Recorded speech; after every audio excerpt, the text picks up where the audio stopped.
Ko'pchilikni qiziqtiradigan savol, ortib qolgan ovqatlar nima qilinadi? Tashlab yuboriladimi yoki kimgadir berib yuboriladi?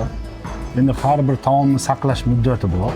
Taomni ham tayyor holatda saqlash muddati bor va xom tayyor holatda saqlash muddati bor.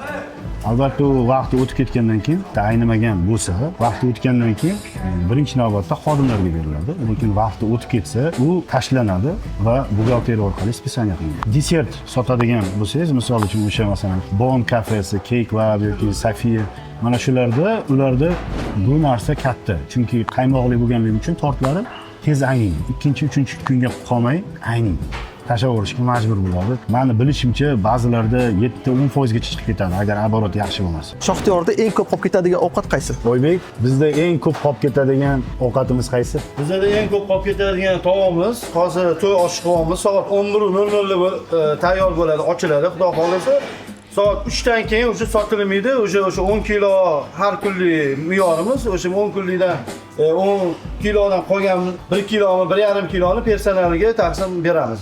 Bizda оборот yaxshi bo'lganligi uchun shu oshdan tashqari, chunki 3 dan keyin osh guruch yumshab qoladi. Sotilmaydi. O'shani hisobga olmagan boshqa taomlarimizda unaqa qolib ketadigan taomlarimiz yo'q. Zo'r aka. Shoxtiyor ishlariga omad tilayman. Sog' bo'ling.